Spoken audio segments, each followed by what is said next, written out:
Hello, hello, hello. How are we all doing? Hello. Yeah, not too bad, thanks. Once again, I have morphed I into know. Sean. Interchangeable, interchangeable pest managers, isn't it? It's like the Lego kits, one size fits all. It's the hair, the glasses. You just swap them all around. This one comes with its own kung fu grip. This one carries its own kit bag. Actually, that'd be pretty cool. Can you imagine an action figure for pest controllers? Don't start. Oh, what? What do you mean? I was, No, I because genuinely. So, I genuinely looked the other day at how much it would cost to make merit badges because I think that would be so okay. cool Oh, you for said everyone. that. Yeah, yeah. Yeah, yeah, and it's not that expensive. So I've been in my idle time just writing lists of like scout type merit badges that we can My make. first kill. Yeah, yeah, my first wasp, my first dozen wasp nests, my first hospitalization after a wasp nest, Do we things. get to put them down on sleeves or on a blanket? I was thinking kit bags, Yeah, yeah. just on your kit bag. I think that'd be pretty cool. Bit of You could, Velcro so you could stick them on. yeah, yeah. Well, I was more thinking more than anything else because I started thinking of it as a bit of fun to begin with, and then I thought, this is probably a really good way to make CPD fun, like genuinely, like we're a competitive bunch of like miscreants anyway, aren't we? So why don't you have a Ooh, bit of got fun with some it? Just who's got the most kit bags on there? So we got a lot of folks already coming and saying hello. Who was the first one? Oh, Mr. Stewart. So Clive. well done, you, Clive on first time, beaten Niall and Niall. Sarah by. Terry. Hi, Terry. That's all good. So how has your week been, Hugh? Have you done Not good? too You had bad. lots. Yeah. We're kicking along. We picked up with the wasp nests quite a bit. Okay. So they Have I- picked up. We're doing quite a few hornets as well. Really? Yeah, I expect we've done maybe a dozen hornets' nests this week, and at least the So same. here's a question.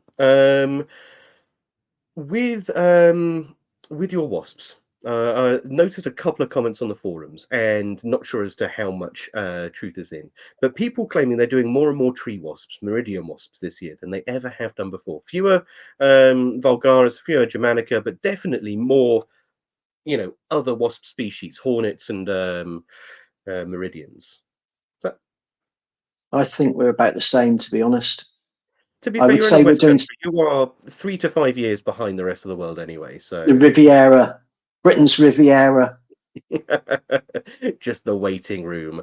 Okay, well, I just thought that was it. For me, I've had a good week, busy week. Trying to remember what happened. I went up to Widnes yesterday, which was always a hoot. Always very much enjoy that. Um, but it doesn't half punch a hole out of your day. It's a long way to travel. It's at best 4 hours, and at worst, like it was last night, 6.5, 7 hours.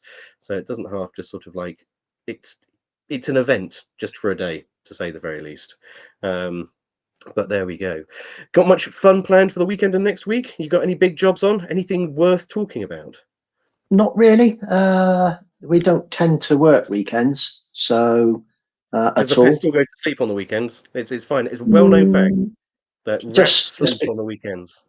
just because of hopefully we built it the way that people will wait for us. So we try not to work weekends at all. That is it, isn't it? Most of these pest issues don't, in some instances, they kind of really do. But in many instances, they are not an acute problem, are they? They're a chronic problem that has been going We on had for a some. we had a wasp nest this afternoon. Lady phone up that was dropped through her ceiling. Oh, She'd oh, done yeah. the classic where she'd seen a damp patch and stuck her finger through it. Should And not laugh, but well, she was phoned us up in a bit of a panic, but it's a bit like it's 5 to 5, love.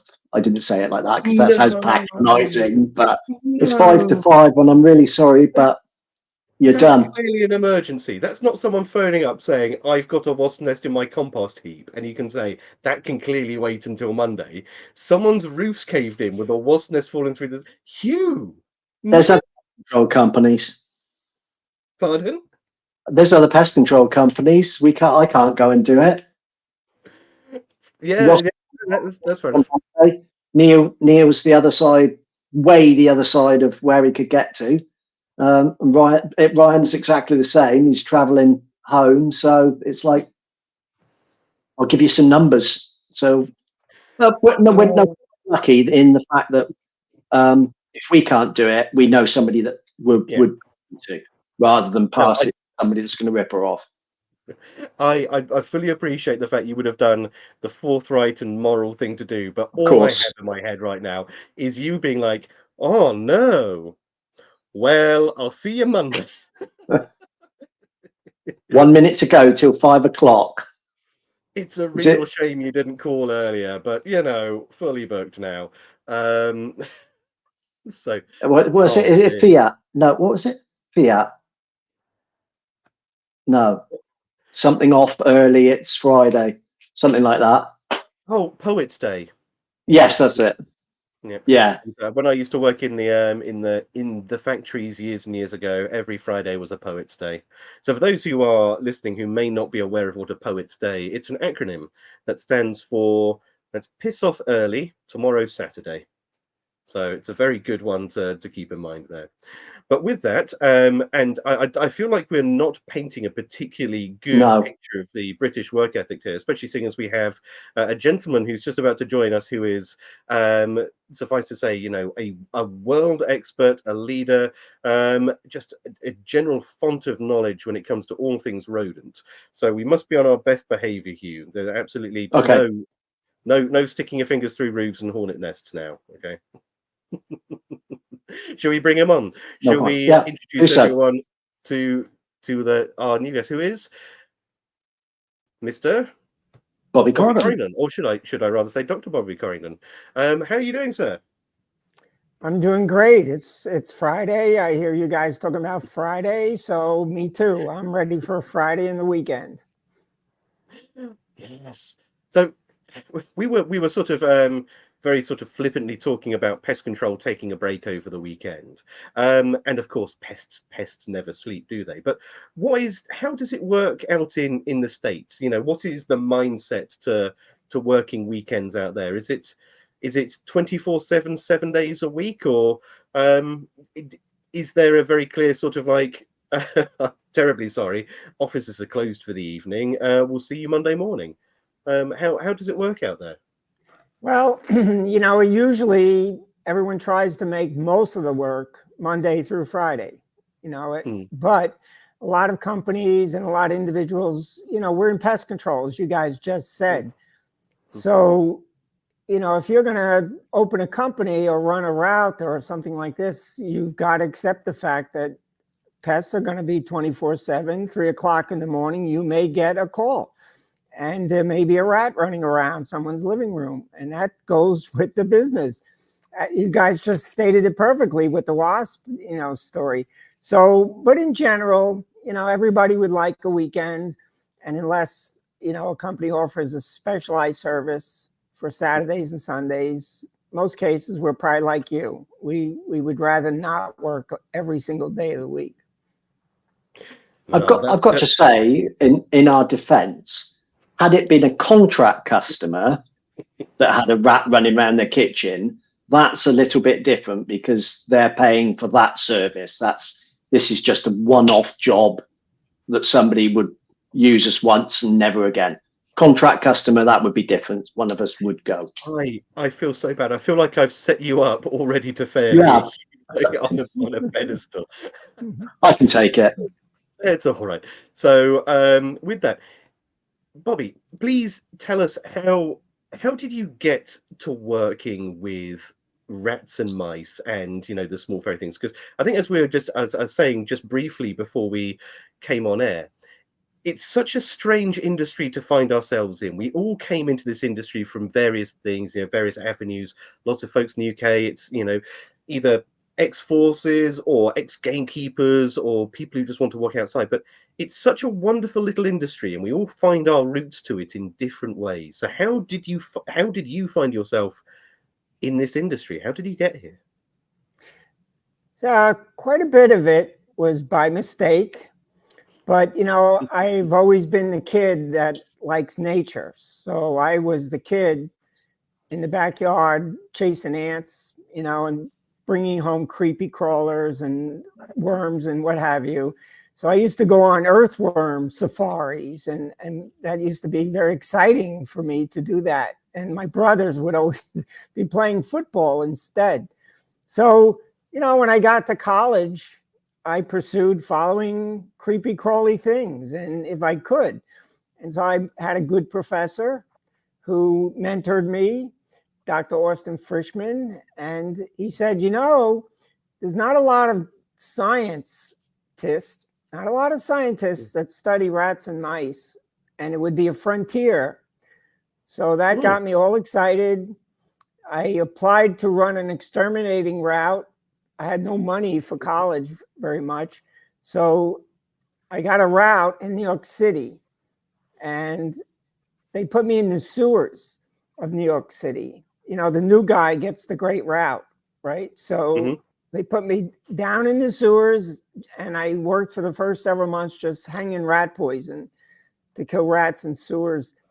At first, it seemed crazy and almost, who wants to work in sewers every day? But pretty soon I was admiring all these rats and watching their behavior. And before I knew it, I said, there's a lot to this. And as you just mentioned, it's very unique, but it's also, in my opinion, after 35 years now, it's like the best occupation in the world. It's like a secret, to many people. But we're like family, all of us in pest control. We're like a family. We all have this in common. And it's a great thing to be able to help people and what have you. So eventually in graduate school, I said, I want to get a PhD in rodentology. And from there, I've never looked back. So the rats and mice have paid every single bill I have ever had, every single mortgage, every vacation. So I feel very fortunate. Yeah, they're such fascinating little animals, aren't they? So, I mean, to pick up on a couple of bits that you mentioned there, like the very first thing you said, and this is something that is echoed, and I'm sure we will see it, just bouncing around in the comments with absolutely no hesitation. So many of us got into this industry of pest management through nature, through an admiration of the natural world. And when you explain that to people who are not in our industry, they get so taken aback. How can you love nature when you go around killing things? Well, it's balance, isn't it? It's all part of that balance. It's all maintaining an ecosystem, and conservation and pest management are two things on the same tipping scale, aren't they? So to actually hear this, same philosophy parroted from the other side of the pond by yourself, it is really heartwarming to me, because it means that, yeah, we are just one big fraternity, aren't we? We're just one big group of people who are loosely bound together by rats and mice, with specialisms that go along the way, from pigeons to peacocks to whatever else you want to add into that particular equation. And yeah, it's fantastic. There was a good phrase that I read that Bobby wrote in, and that's the secret society of rats. And I thought that actually that knocks it on the head, doesn't it? Get to look at the secret society of rats and learn about it. It's quite a good sort of way of describing it. I used to look after a site called Church Farm, which we had hundreds and hundreds of rats in large pens there, and I'd spend every morning with a coffee, first part of the day, much as you probably did, staring down a sewer. I stood there staring into a pen of 100 rats, just doing their thing, oblivious to you being there. And you go on such a respect for them. They stop being that mindless scurrying vermin, and you understand that, all right, they're relatively smart. They're not smart enough to do the Sudoku, but they are, they're smart, aren't they? They're very smart. And one of the things I think is important for everybody joining the podcast is now the research is coming in almost like a waterfall on all kinds of things. I read the other day we're doubling our human knowledge curve every 12 hours. You know, back in 1900, it took us 100 years to double our knowledge curve. And so we're part of that race. You know, we're part of pest control and research, whether it's cockroaches or ants or rats and mice. We're doubling the knowledge curve very quickly. And so it's important, I think. You know, yesterday I was talking to some pest professionals in a company, and I said, you know, now you can't afford not to carve out time to keep up in the journals, because knowledge, as everyone knows, is money. Knowledge is good work. Knowledge is less callbacks, you know, for them hanging on and stuff. So I think it's very important. And to your point that the rats are very intelligent, the research keeps coming in. You know, that, for example, we now know that rats can use tools to set off traps. They actually have a strategic planning. So do mice. And we thought, as you just said, Alex, that they were just varmints, you know, that should be dismissed as just having instinct. But they're mammals, and they use their brains, and they have emotions. They have happiness. They have depression. They even regret when they make a bad decision.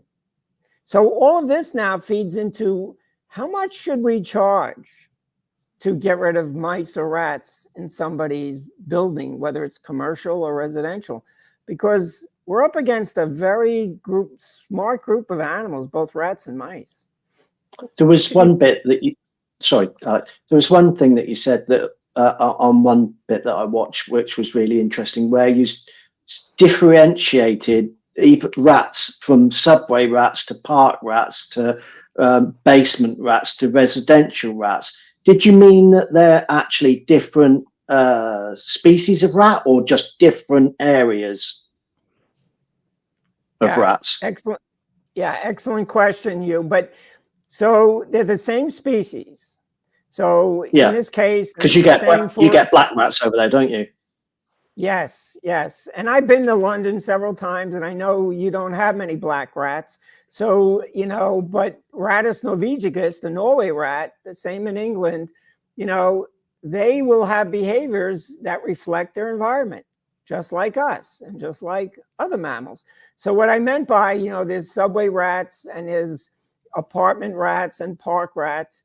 And I've tried to study them all over the years now. And you will see, of course, same species, same general behaviors, just like us. You know, we have people that live as Eskimos, but they're human beings. And we have people that live in the desert on camels traveling through the dry bone desert, but they're human beings. So it's the same for rats. And so the sewer rats had behaviors that allowed them to live efficiently in sewers.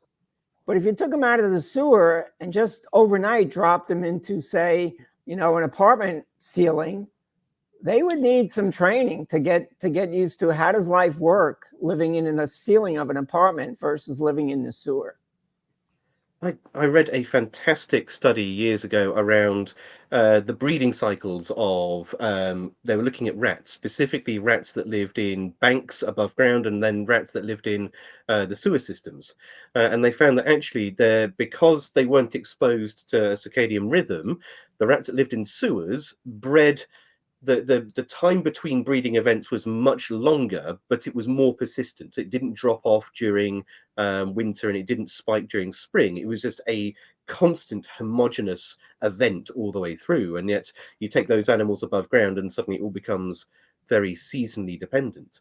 Now, one question I must ask you, and this was sort of like what I was going to say before, which is you were mentioning how smart these animals are and this ongoing, you know, let's say war of attrition, you know, between us and rodents. And it's true, because if this problem was easy to solve, we would have solved it round about the start of the agricultural revolution 10,000 years ago, when the first rat latched onto us, and you know, 9,999 years ago, problem solved. But it didn't. It's persisted. It's been, you know, it's man's worst best friend, aren't they, at the end of the day? With that being said, there are some countries around the world, classically at the moment, Amsterdam is debating this, so Holland, as to whether or not we should be moving away from the process of pest management and embracing a culture of acceptance of rodents within cities. Now, I personally think this might be the most dangerous thing I've heard in a very long time, because if it wasn't that long ago that the bubonic plague, okay, 700 years, but still, bubonic plague wiped out 2/3 of Europe in a single summer. There is a danger to this, but how do you feel if someone turned around to you and said, all of this work you've been doing in New York, have you thought perhaps instead you should just let the rats be? Well, I've thought a lot about this over the years. Just like you mentioned, there's people that approach me and they say, why don't we just learn to live with them?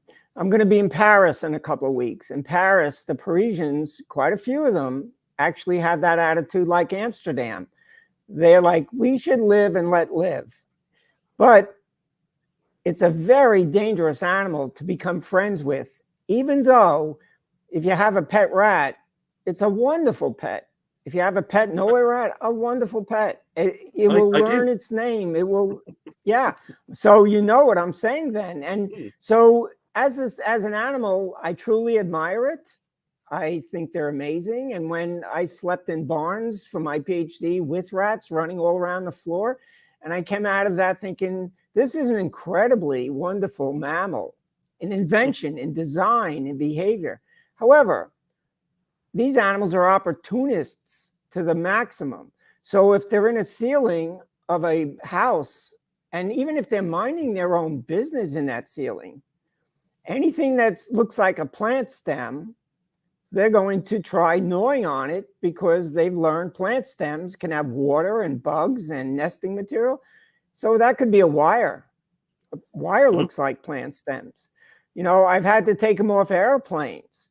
So as we're going to live with it, you're going to say, well, where do you draw the line? Nobody wants to fly across the Atlantic Ocean from London to New York City, knowing there's a rat that may be chewing on the wires that we agreed to let live on the airplane. Of course, we wouldn't go that far, but at the same time, it's a slippery slope, as you just mentioned. If we were to do that, the rats would be every place. We've been fighting so hard to keep them at bay, but they would take over. And I think the rats would actually, if they knew they could, they're going to say, we want to be the predominant species of the planet, not you. Because we all think of rats, brown rats, as being commensal, don't we? But you described that in some situations you would change that to actually them being parasites of man instead of just living with us. How do you get to that? That's exactly a great point. And in fact, and it's one of the British rodentologists, I believe MacDonald, in their chapter on rats and mice, they label them as kleptoparasites. Klepto meaning to steal, and parasites, of course, meaning to, feed off the other at their expense. Well, rats and mice steal our food. They steal our health, like the plague you just mentioned. They steal our comfort. They steal our safety. And these are serious animals that we cannot say, let's live and let live. It would be okay if they're out in the woods. I would never kill a rat out in the woods, living in the woods, or just for the sake of it being a rat. I would leave it alone, of course. But soon as they cohabitate with us, to your words, Alex, that's quite dangerous. Oh yeah, and that you mentioned MacDonald there, and I think it's Webster and MacDonald wrote that fascinating paper on the diseases carried by rats. And for those listening who may not have had a chance to read this paper, to paraphrase it, these two guys monoxided an entire rat burrow out on a farm in southeast England. And when they did that, they pulled out all the rats, they sent them off for pathology. And these rats, I think it's something like 5% of rats found in this burrow system in southeast England, in Kent, had Hantan virus, Southeast Asian hemorrhagic fever. An alarming proportion of them had things like leptospirosis or salmonella or these other communicable diseases. The number of endoparasites they had, like the tapeworm Nana, which is again transmutable to humans, what was alarming. And of course, you've got to remember as well that not only do you have the diseases on the inside and the parasites on the inside, but I think 100% of rats found when they excavated this burrow system had fleas on them. Almost 2/3 had mites on them, and a further third had lice on them. And so there's going to be an unlucky little, miscreant in the middle of that that's got all three. And each of those carries its own diseases, from typhus to rickettsia to all of these other diseases that you don't want. And there's I think one of the first cases of typhus in the States in many years, wasn't there, from a flea, only a couple of weeks back, I believe. And that was typhus from a flea in Central America, not Central, the center of the USA, which just goes to show that's, these things haven't disappeared. Just because we have medicine doesn't mean they've gone away. Beautifully said. Here in New York City, we've been fighting an increase in leptospirosis over the past several years. And so this is something that we have to keep on the radar screen. The other issue that's, since you mentioned the hand-10 virus, the critical issue when the pandemic hit the world, I was on a phone call with the CDC, the Center for Disease Control, within the first couple of weeks, because the worry, everybody's shedding when they use the bathroom, even if they had mild cases of COVID, you're shedding millions and millions of COVID viruses into the sewers. And the rats, of course, in the sewers, they're constantly coming to the surface and foraging about on surfaces that humans interact with. So then became... Oh, sorry, just very quickly, you'd be really, really amazed to know that there's a couple of pesties actually who are listening tonight. In the UK, the Liverpool School of Tropical Medicine had exactly the same concerns. And working with them, the UK pest management industry went out to landfill sites and to waste dumps, shot hundreds of rats in the course of a week, which were all packaged up and driven to the Liverpool School of Tropical Medicine and Hygiene, where they were then tested for COVID. And yeah, we found, and I'm hoping you're about to say exactly the same thing, that actually these rats living in human waste were seen to be both mechanical and biological vectors of COVID strains, which is terrifying. Yes, there is if you talk to the virologists of the world, and right here in New York City, we have a very famous one who was the scientist behind West Nile COVID, and he was the referee for the movie Contagion, Ian Lipkin.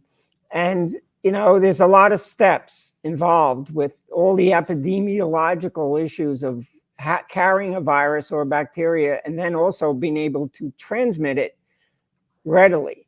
So the good news is, even though technically the rats and the mice, can be involved in those cycles with that particular virus group, the good news was it's not readily going to happen. But here's the bigger point, is when and if there's going to be a virus that is a beautiful match for the commensal rodents and easily transmitted to humans, and it's very virulent. When we put that recipe together, it's very worrisome. And when I talked to Ian Lipkin at Columbia University, he said on one of our trips, he said, Bobby, it's not a question of if, it's definitely a question of when. And so this is why the pest management industry, I'm sure it happened in England. Here, we were very quickly made and listed as essential. We were an essential occupation in the United States. And with that came all the rules, like we are allowed to do things during the pandemic shutdown that nobody else was allowed to do because we're essential to the public health.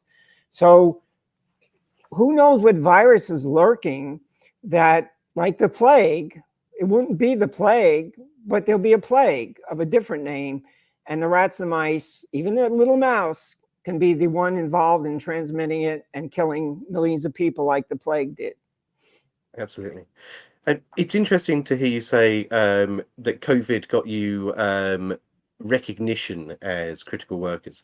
We had a similar thing in the UK, and I'll let Hugh share his experiences in a second, but it took quite some time for the UK government and for the authorities to recognise pest management as essential. It actually took a fairly bad, almost a helter-skelter failure in rodent control in a lot of areas for people to sit up and notice, like, oh, the thing that we do, that constant pressure that we're applying on keeping these animals out, which you just assume is us wandering around with a kick bag because what are you doing? There are no rats here. Well, what we're doing is making sure there are no rats here. And it's only when we stopped that invisible shield did everything push against that, very open door and come in. And it took a lot of lobbying from our trade associations to get us recognized as key workers. And then we were allowed back out. But it was many months before anyone kind of like realized the impact that pest management had, if not longer. So Hugh, just very quickly, how did you guys find that transition? Well, it was something you said then, which was quite odd. And I've been trying to find the article that I read somewhere about during the Second World War that being a rat catcher, for want of a better word, was a protected profession. So you couldn't be called up. And there was another fact, I can't find it, but there was more grain lost to rats during the Second World War than there was to U-boats, destroying food sources. So it's funny how quickly governments forget how important pest control is, and the way that we did have to lobby to be a protected profession was, to me, was a little bit like, what? You're questioning why we have to be a protected employment. But yeah, I mean, we managed to carry on, keep going really during COVID. And some of it did take quite a lot of persuasion for people to let us in and carry on with work and protect their property and health. And yeah, it was quite a hard time, really.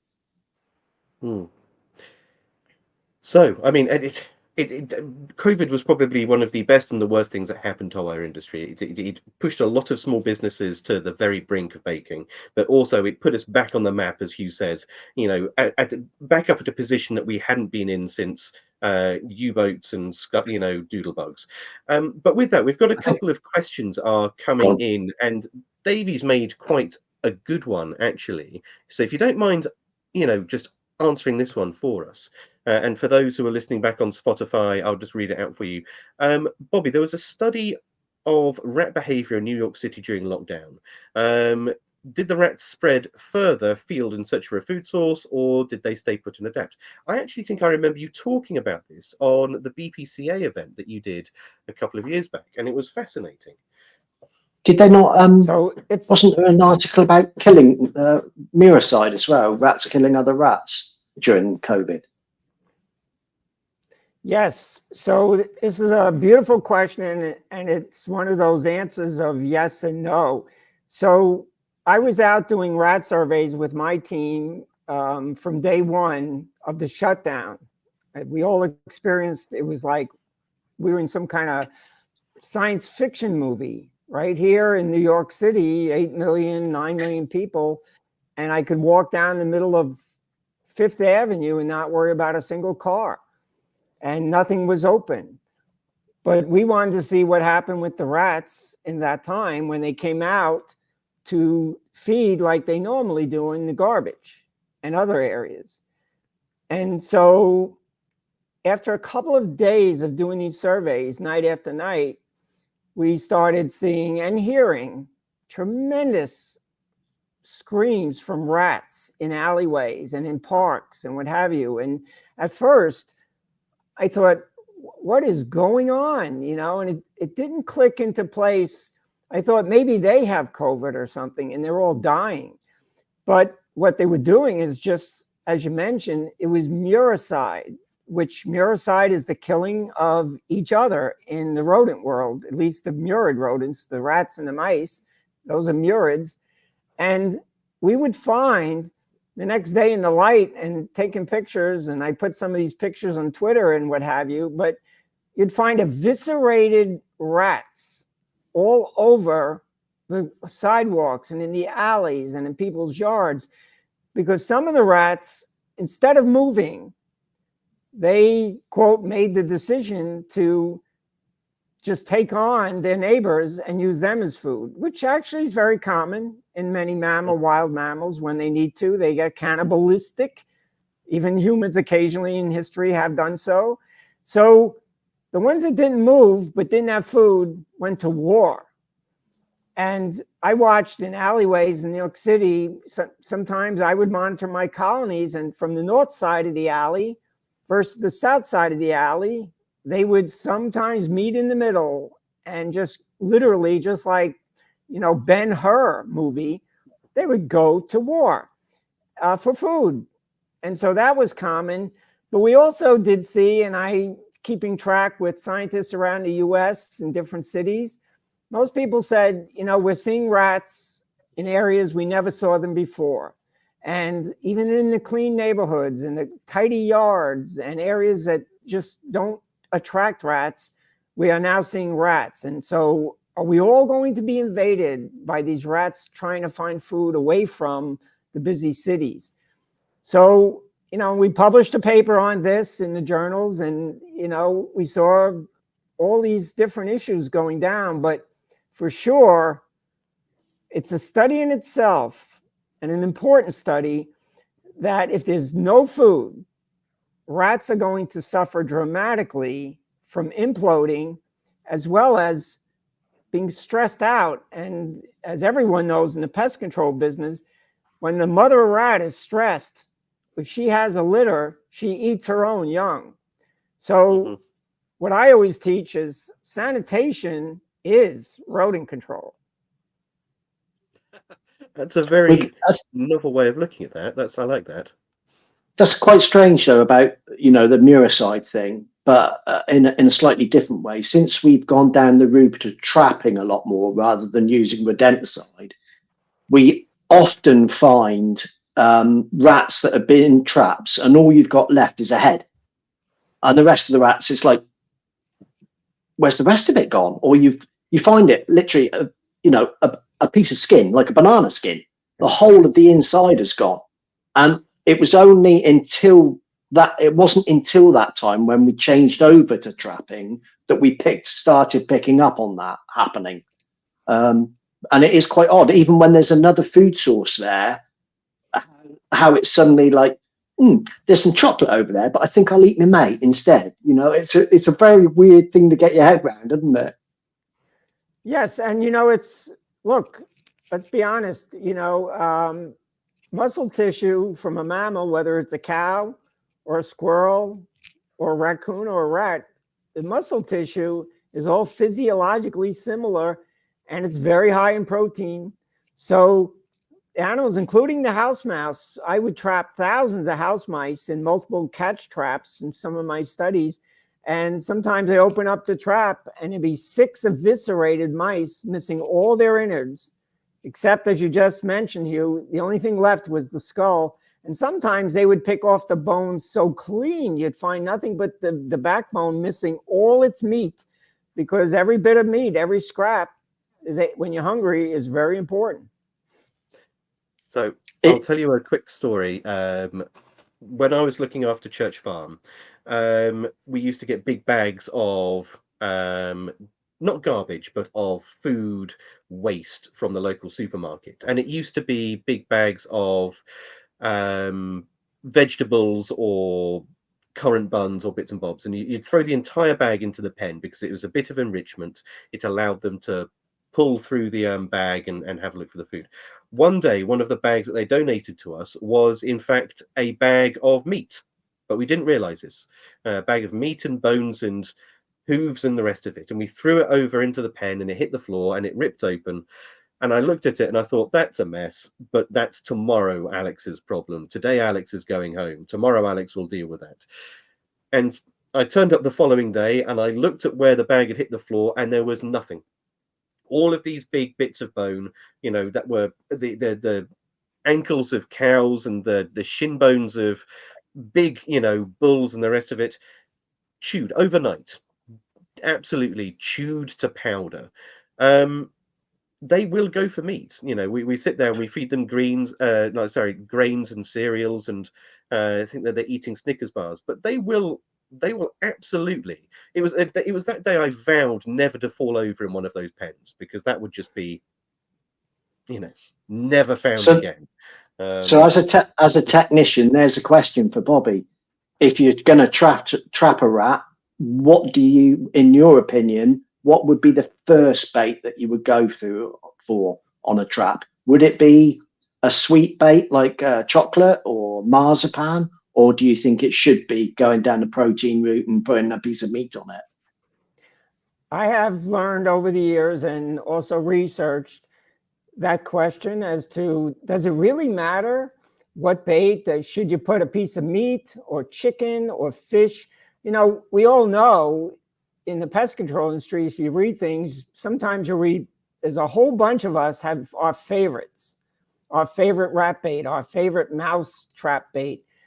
Over the years, and I probably have to be careful to say, at least in New York City, over the years of working here and my years at the university in Indiana, I can say my 4 favorite foods that work the best, and I don't know, maybe like you guys, I've done thousands of traps of rats in my career, but I tested this not too long ago, and to confirm, using a lot of rat infestations at shopping malls, number 1, without a doubt, that outperformed everything else was lard.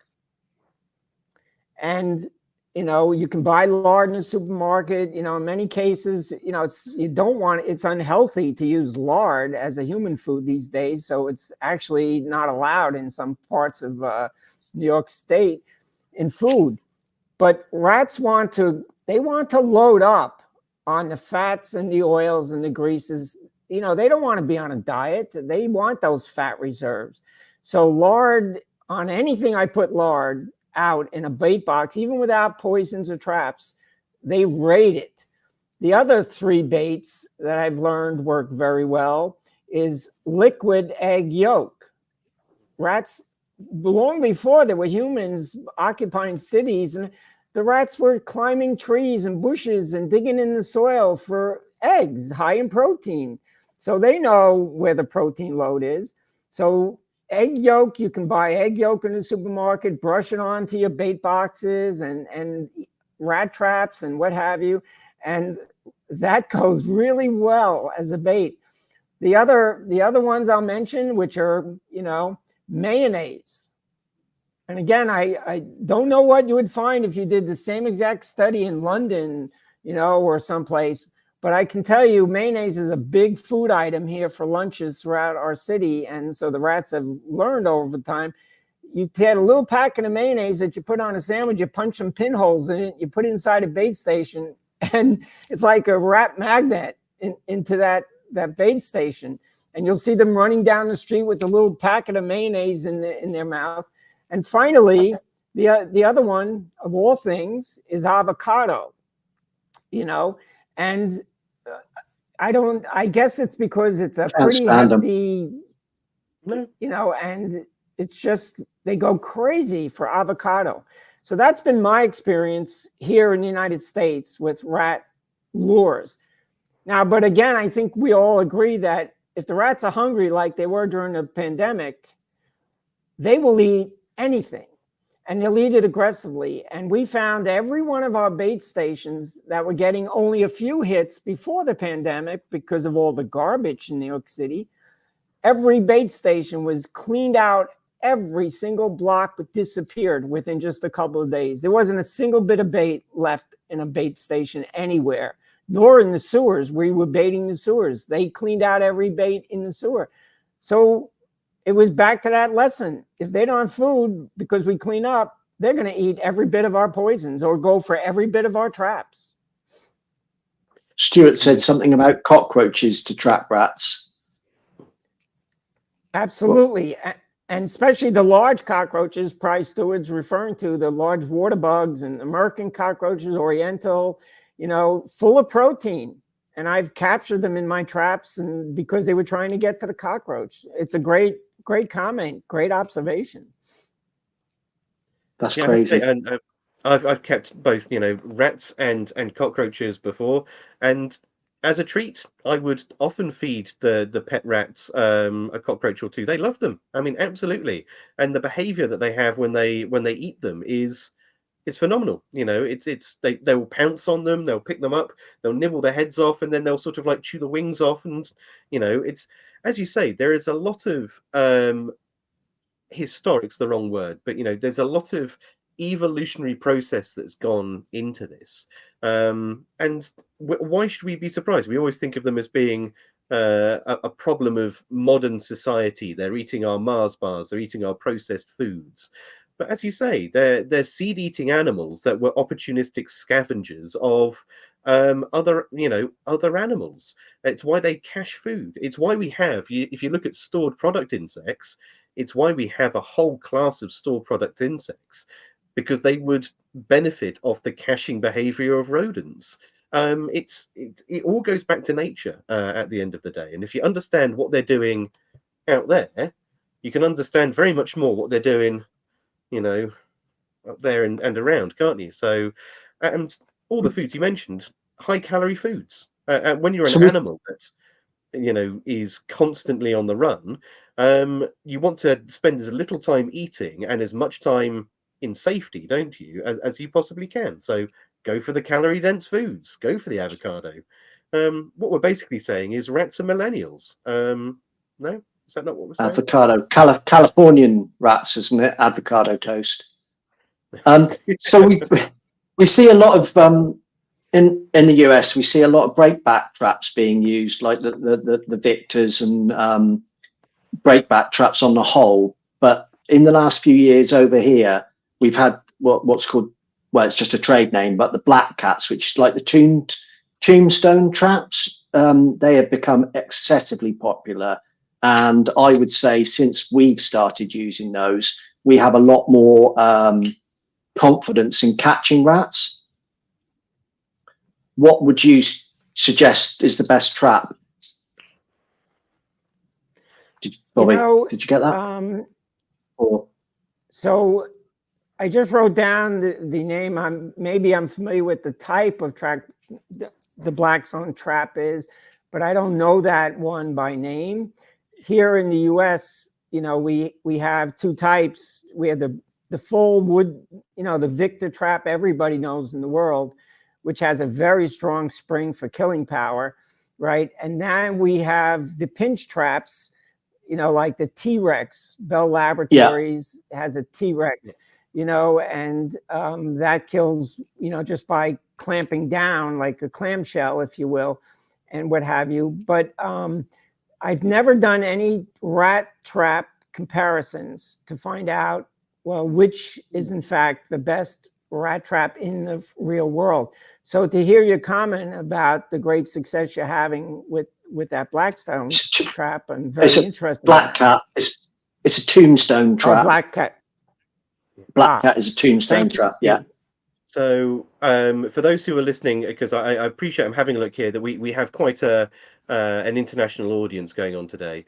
So most of the breakback traps that we use around the world, the standard breakback traps, require the rodent to tread on a treadle plate, and the depression of a treadle plate will bring a breaker arm back over the top.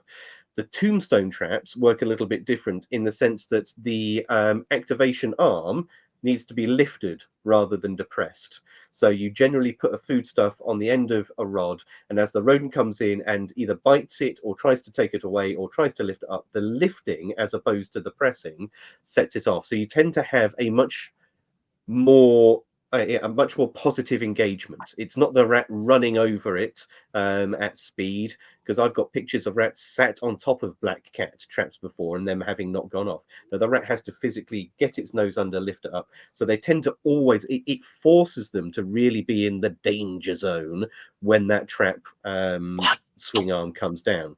And it comes down. I mean, the ones that we have in the UK, if you get your thumb in it, you will know about it. Smarts. And everyone else will know about it too, for 2 to 3, square miles around. So there we go. Am I all right? My screen's gone very wobbly. Is my connection okay? Can everyone hear me? It looks okay. Yeah. Okay. Good. Fine. Just me being all wibbly wobbly then. So we've got a lot of questions coming in, but we had a couple of talking points, and I'd love to get onto these. If we're talking about traps, and we have to then sort of like segue into what you mentioned previously, the smart city, because a lot of smart technology seems to be focusing at the moment. There are companies out there that are bringing other solutions in, but by far and away, the crest of the wave of smart technology revolves around traps and monitoring devices. You mentioned previously the smart city. So, what's that all about? So, I think everyone knows when we start talking about sensors, that are being used for smart pest management programs. And we are just running a smart city program here. The sensors that you can put on equipment, like a trap, and when the trap goes off, you get alert. Sometimes, if it's Bluetooth, you'll get that on your phone. So when you're servicing, say, 50 traps in a warehouse, it can make that job easier. Is you can wave your phone with the Bluetooth, and you'll know perhaps only 6 of the 50 stations have had activity. And so those sensors, which I call equipment activity sensors, EAS, right? Those are for facilitating fast, good, accurate service, which is smart. So in that case, we're using smart pest management operations. Sensors are helping us. We have been playing with, and we just finished a whole year of very formal testing here in New York City with remote sensors, whereas it's different, right? So we have put out remote sensors throughout the city in different areas, such as parks, around perimeters of schools, around perimeters of multifamily housing complexes, some very large ones, and alleyways and so forth. There's no stopping where you can put these sensors. The difference here is all a rat needs to do is go into one of our boxes, and it doesn't mean there's poison in the box. And that gets us back to lard and avocados and mayonnaise. We just want to get a census. Are there rats in that neighborhood or on that street or nearby the school and so forth? A good way to think about it is I see sensors as canaries in the coal mine. Because a sonar net. Yeah, because people say, we don't have rats in our neighborhood and we never want them. And we hope the pest professionals are doing something preventive from that happening. Well, we can't work 24/7, 365 every minute. We all know this. There's plenty of minutes that we are not in rat world or mouse world. Plenty. I mean, we're there for a very short period of time when we do our inspections and what have you. When you compare all the other minutes, we're not there. We can't be in ceilings, in the shopping malls or in the stores. So by using remote sensors carefully placed in the areas of high activity that we as professionals know and the public does not, most public has no clue where rats, mice have their favorite travel ways, but we do. If we have these sensors sitting, waiting for a rat or a mouse to pass by, that's all they need to do. Pass by or go into a bait station with them. You get it on your phone, right? Remote, truly remote. You need a hub, of course, that talks to the cloud and back down to your phone. But for this whole year, I have a phone, my sensor phone. It's with me when I'm at home, 3 o'clock in the morning. I'll get alerts saying, there's a rat that just showed up for the very first time in the elementary school in Lower New York City. Now, I'm not going out to service that, but I need to know that I'm calling that school first thing in the morning. Is you don't have rats, right? And they said, no. And I said, well, we don't want to let them get to first base.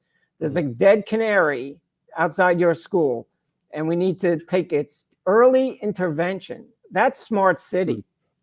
Yeah. Would that mean then that the city would oversee that sort of, is it a municipal department? Yes. I don't know what you call it in America. We got it councils, but does it mean that they would consider putting these monitors out, and then monitor it, and then swing into action in those areas that are picking up major activity as such. That's the whole point, Hugh. And in this case, the answer is yes. My job in the research I did with the City of New York, the Municipal Rat Control Program, we have a very large one here. The mayor wanted to know, should we put New York City on these sensors? And I said, not until we do the research and make sure it's dependable and that the false negatives are very low and the false positives are very low. And operationally, it works efficiently and so forth and so on. So we did a whole year of this. I had hundreds of thousands of alerts on and I have a team with me. And so we were able to look at a dashboard, and with really good software, it would show all the hotspots that were lighting up in the different areas of the city. Well, that makes perfect sense. Would you then be able to feed that information into artificial intelligence in a way and then predict where that they were showing up? Beautiful. That's beautiful, because that's exactly where we have gone next as to now, well, how do we use artificial intelligence to link these two together because of all the complexities involved, right? Are the rats sewer-based? Are they park-based? Are they ceiling-based? How is it? And what's the growth rates of these rats? Back to your comment earlier about the rats have slightly different gestation periods and reproductives in one area than another. Artificial intelligence has got to they're going to be a major player in my prediction of rodent pest management in cities. It's so complex. We only know a little bit about this. So, but I can tell you, and I say this in my career, here I am at the tail end of my career days, but this is more exciting than anything that's ever occurred in my entire career. And I predict there's going to be every city that has any rats around the world will have smart city rat control. I absolutely love that, because I am in full agreement with you. This is, as I said before, this is the crest of the wave. This is an emerging technology, and pest management is always. And this is the sad thing. I mean, I'll tell you two stories. We pest management, we are always one step behind, because this technology is already widely accepted and in place. If you go to a shopping mall, or you go to a shopping center in the UK, they use this technology to track you as a human being. They create a digital footprint, a digital profile on you, and they decide that a middle-aged man with grey hair is going to go to these shops first. And so when they build new shopping centres, they will build them around the demographics of the people that live and visit there. This technology has been implemented for years, and we are only just in our industry starting to pick up on it now. And so it's not a case that we're having to learn a lot of this brand new. We can just steal it. We can take it from other industries, and we can mold it to our own nefarious ends. But, and I say but like I don't fully believe and buy into smart technology. But there is a but, and that is, I have seen many companies around the world selling smart technology as preventative, which I don't agree with, because there's no way that a box that tells you that there's a rat there is preventing anything, because the event has occurred. You haven't prevented the event from occurring. It's a reaction. It decreases that speed to action, but it's not preventative. And as such, and I think Billy sums this up quite well, which is, what is the tipping point? So Billy says, hi, Bobby, do you think that smart traps and AI are going to change the industry? I think we've answered that, resounding yes. But, and this was the bit that I wanted to pick up, should we have a concern on over-reliance of technology and the loss of field craft from pest professionals? And I feel, yes, this is something we really need to keep an eye on, because it is a craft industry. But please, Bobby, your thoughts on this would be amazing. Yeah, so Billy, again, it's very insightful. You know, Davy's comments and Stuart's comments before, you know, we're all thinking alike here and pushing the envelope as to where's it going to go? Where is everything going to go with us? And here's the piece that we've learned firsthand, and having been a technician for 3 years, when I was doing all the smart sensors, I said, you know, these sensors are fabulous. And even with AI, we will never be able to take the human out of this equation. Never. That's because, you know, and I guess some people remind me, be careful, there's AIs lurking out there. But here's the deal. We can get many alerts from the sensors, and we can get it on a dashboard, which we do. And we can say, aha, you know, South London has just popped up with a major, for some reason, you know, influx of rats. But the sensors can't tell you why. Mm-hmm. So, and even we can maybe get out of Earth Google, you know, Google Earth, and say, now what might have happened? Did the rivers flood to cause this? Or was there a big construction project? What caused South London to have all these rats? Well, it takes humans with experience, right? People have really done a lot of rat control and rats and mice and so forth to get out there and begin to understand through experience what might be at play. And that yet, you know, is not a piece that we have. So we have to have both. People sometimes ask me, will, you know, the sensors replace my inspections? I'm like, not a chance. Not a chance. You know, the sensors, you can't put them every place, and you have to interpret data. Data by itself is just numbers. But just data noise. Combined with, yeah, it's just noise. It's like, what do I do with this data? Sometimes I hate when I hear technicians say, well, I caught 16, you know, mice on the north side of your plant, and they stop talking. And the food guy goes, why did we catch 16 mice on the north side of the plant? I want you to explain that to me, you know? And so it's never going to replace the human element, but it for sure, Billy, it's going to enhance pest management.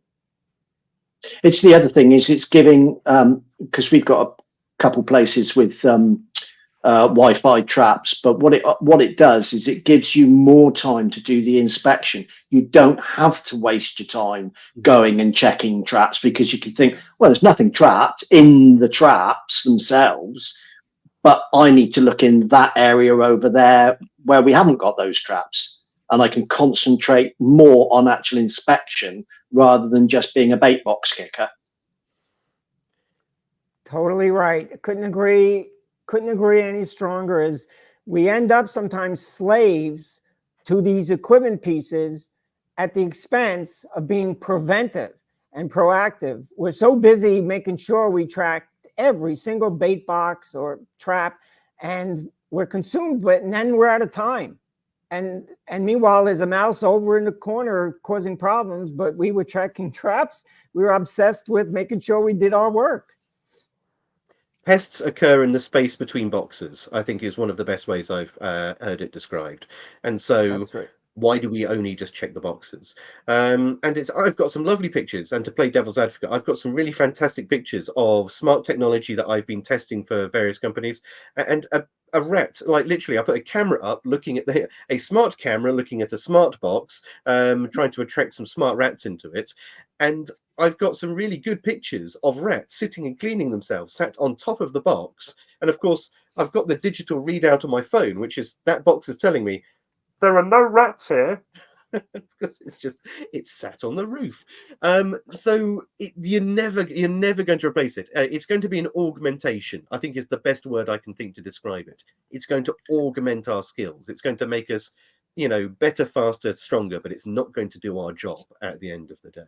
There are some really good sort of like comments coming in, and one of the other things that we wanted to have a discussion, and we are going to run out of time, and that is a tragedy to me. But we've got to talk about rodenticide use, haven't we? And if yeah, and so this kind of brings us into that a little bit, because it's kind of like soft deals. Again, Davy Brown. So Davy obviously has met you, and he's come and done one of your infamous courses. He mentions here the use of dry ice. Now, dry ice, for those who are listening while Bobby has a read, dry ice is, of course, carbon dioxide that has been put under pressure, so it becomes from liquid to solid. And you can get blocks of this in many places around the world.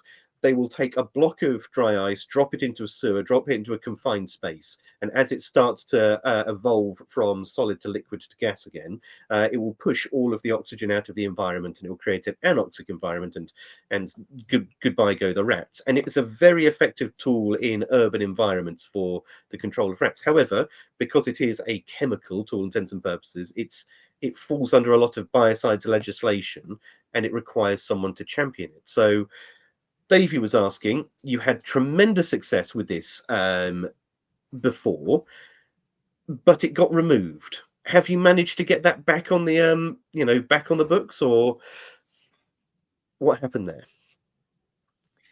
So first, and I neglected to say hello earlier, Davey. I want to shout out to Davey because he did come to New York City, and I picked his brains many times on rats in toilets and rats in sewer laterals and what have you. So it's great knowing you're here, Davey, and also for Stuart Blair, for anyone I've worked with. But so dry ice, which is not new, by the way, for killing rats, and it's been around a long time, but its quote was reissued, 10 years ago, thereabouts.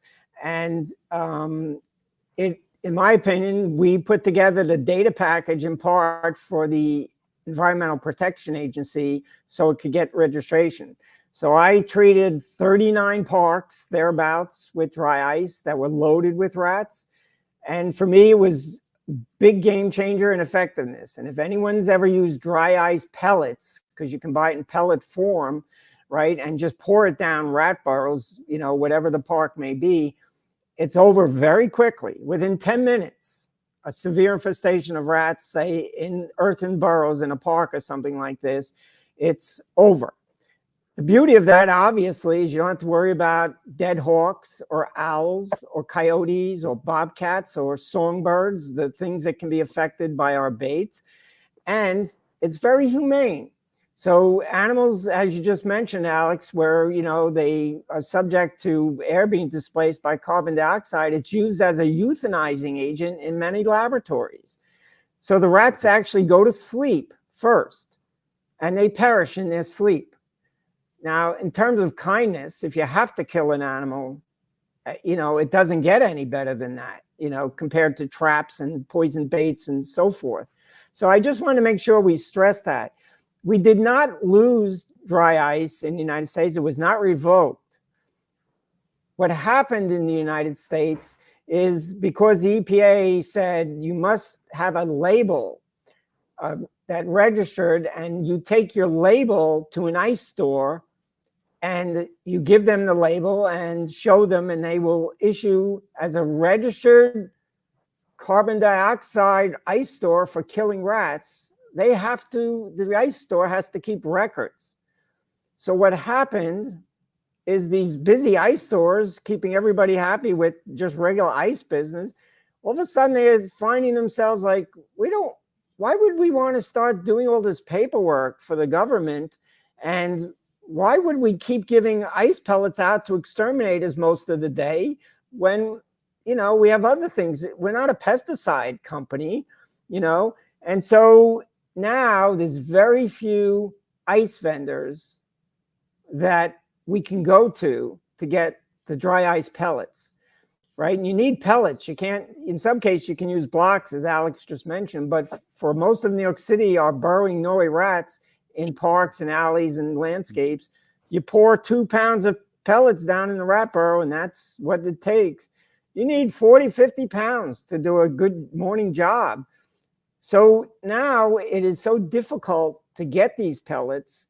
Sometimes if you live in New York City, you have to drive to New Jersey, an hour and a half away, to find someone that's going to give you 30 to 40 pounds of dry ice. And you got to keep it in a cooler, of course, and so forth, and transport it. So it became not practical. So now another company, I don't know if they're doing this in England, I think they are, but the Leafotech Corporation, they have cylinder carbon dioxide, where it's just like we all know cylinder gas, right? You can get it, and that can be applied out of cylinders in the same way, a little different than the dry ice, and it takes more time, and it is more expensive, so forth and so on. So dry ice for me, if I can get the dry ice, that to me is the best way to eliminate exterior rat burrows and their rats and all the ectoparasites. You don't get that kind of control using baits. All those fleas you mentioned, ticks and lice and mice earlier, they go down also when you do that to a burrow with carbon dioxide. Interestingly enough, my father worked on a project years ago out in Libya to try and control leishmaniasis, where they were using blocks and formulations which was combinations of brodifacoum and cypermethrin, specifically because they were having issues with when they were killing the rats. The fleas were launching themselves from the rats in desperation, biting the everyone around. And I don't know if you must be aware of the disease leishmaniasis, but it creates suppurating wounds that never fully heal. So he was sent out there to go and find a solution to that, and I even think that there is a company who escapes me that still sells a block with a neonicotinoid in it. It's an escar, so of course the rat gets a dose of basically flea treatment, and for the 3 to 5 day window that it takes to succumb to the escar, all the fleas just drop off it. So smart move. Wow. Yeah. Every few months we hear crop up about rodent contraception. Ooh. How do you feel about that one? And it's always an American company that's bringing it out. Sorry. So how do you feel about the way forward with rodent contraception? Okay, so you broke up a little bit, but I think I know the question. I caught pieces of it. The question being, how do I feel about contraception products in rats, correct? Yeah.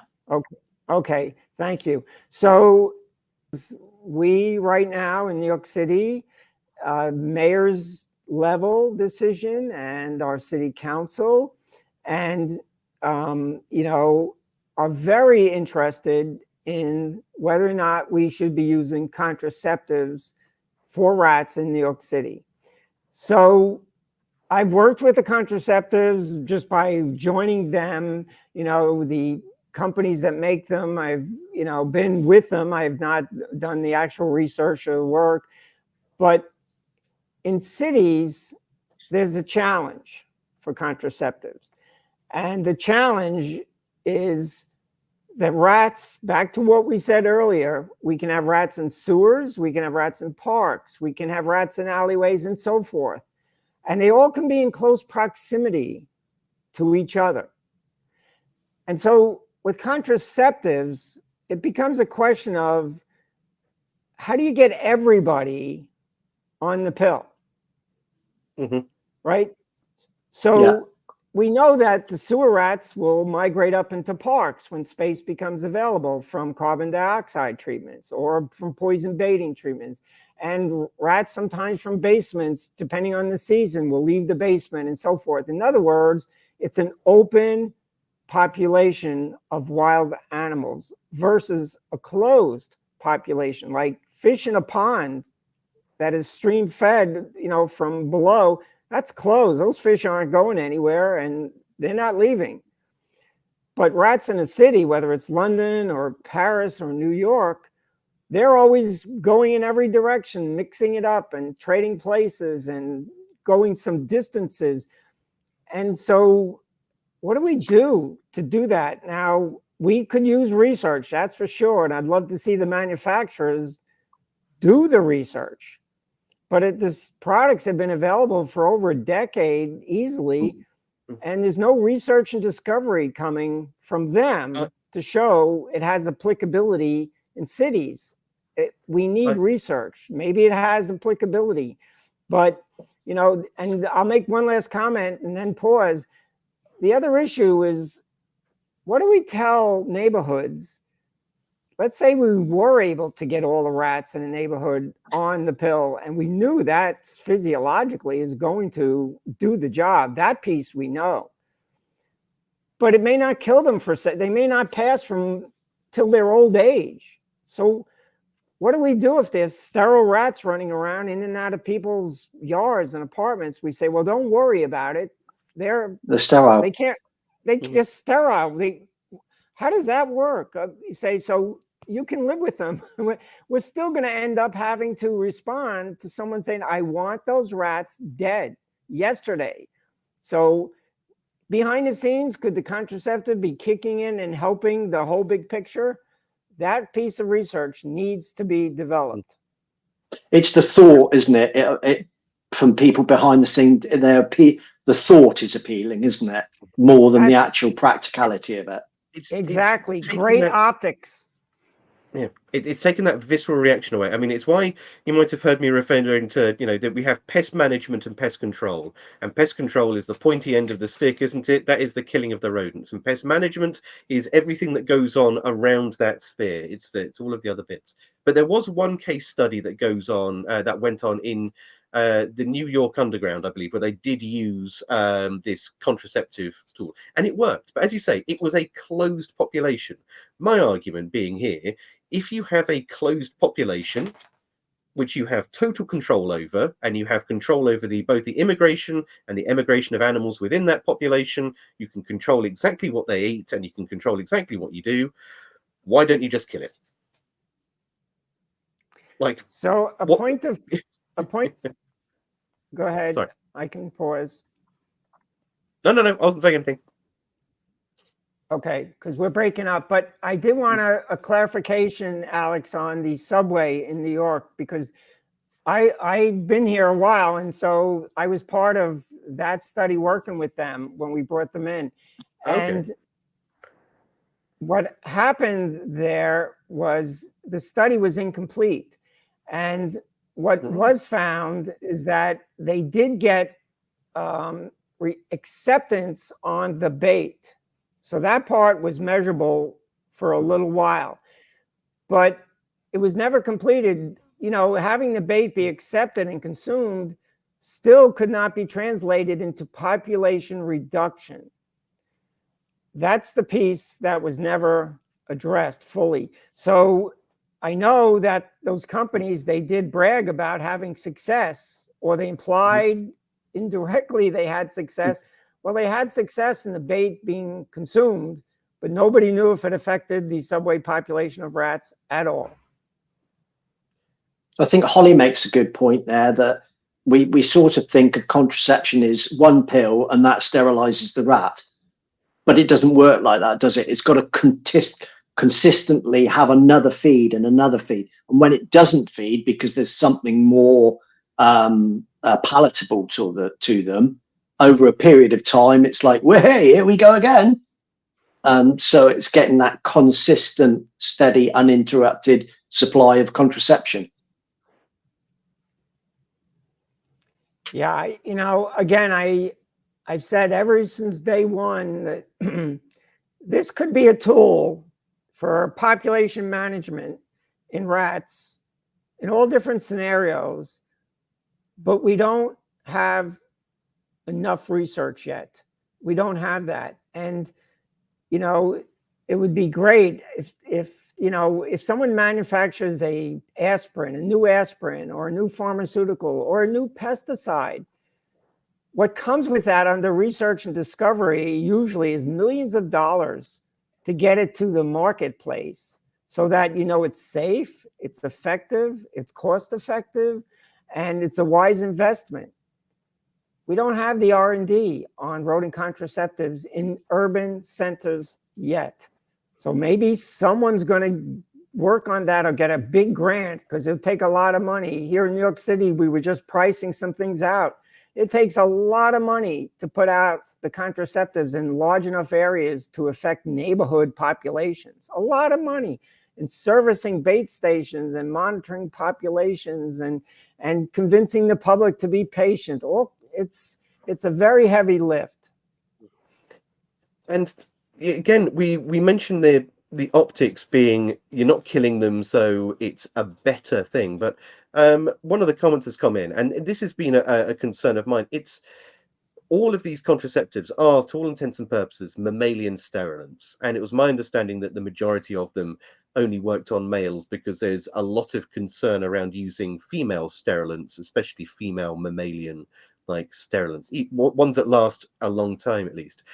So is there a risk? Because a lot of these, estrogen modifiers get into waterways, and we've seen issues with this before. I mean, there was a study done where they found that most of the fish and most of the amphibians downstream of the Thames were having, they were all turning up to be female because, of course, in their early developmental stages, they were just being flooded with estrogen chemicals. So with that, is there we talk about trying to lower environmental risk by using novel technologies, but actually is there another risk with us upsetting balances by putting too much hormone or dampening hormones in the environment, in the water systems, because all of these water systems are connected?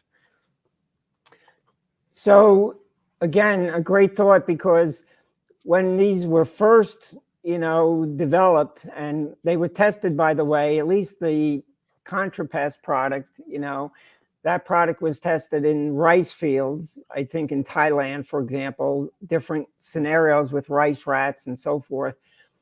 But you get into cities, and when these were first brought to New York City, asking the question, can we use this maybe in a city? We should try it. My first thought, to your point, Alex, was back to my feet. I said, what about sewers? This would be the golden solution to sewers. They're down in the sewers. If they have, and if the ones that are staying there, at least those we could perhaps sterilize. And, but the sewer people and the environmental water experts said no. And EPA said no, these are not to be put in sewer systems. They'll end up in the rivers and so forth, to your point. And in New York City specifically, we do have a lot of our sewer waste, sadly, still going into our rivers. So it's a case of, that is R&D. Your point just now, Alex, is R&D that needs to be, if they have any future whatsoever, we're going to keep bumping into these hard questions, and somebody's going to have to pay the money to do their R&D responsibility. This is it. So, sorry, Alex. I was just going to say, going forward, what do you think the future of rodenticides are then? So we've done trapping, we've got our ContraPest done, we've done our AI, we've got our sensors out. Now we've got to kill them. Yes. So the biggest question of the day for all of us in the industry around the world, but certainly, is this issue with the second generation anticoagulant rodenticides. And I have to say, again, I don't think we saw this coming. Some of us did. When I went digging into the research on this topic to put together a chapter in a rodent book, the Malice book, I said, I've really got to read up on the research on this to see if it's just a bunch of people that hate pesticides, or is this valid? If you dig into the literature, the science that has been produced on the second generation anticoagulant rodenticides affecting non-target animals of all sorts. It crosses all boundaries. It's not just hawks and owls, it's reptiles, it's fishes, it's songbirds, it's bobcats and foxes and coyotes and wolves and mountain lions. It's every place. We did not expect this, right? Nobody except those few scientists. It was even one guy in the 60s was talking about these should not be used in the manner that people are thinking. And then in 1990, there was a paper published by a scientist in New York City saying these rat poisons are killing hawks and owls in New York City. This was 1990. So he was waving the red flag 30 years ago.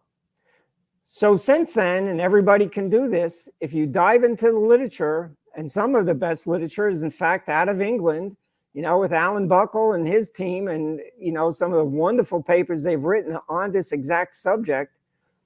The bottom line is the science is irrefutable. It's the case now where it's not a debate issue as to whether or not these products are causing harm. They are definitely causing harm. The question is, what is the industry going to do? That is the question of the day. Here in New York City, we actually have a task force right now working to look at alternatives to using second-generation anticoagulants. And some of our city agencies, like the Department of Housing, multifamily housing, schools, they themselves have said, we don't care, we're not waiting for anybody, we are stopping this. I know many PMPs are saying, we're not waiting for EPA either, we are not going to use them ourselves because ethically I don't like it. So the issue is, what are we going to do? What are we going to futurize?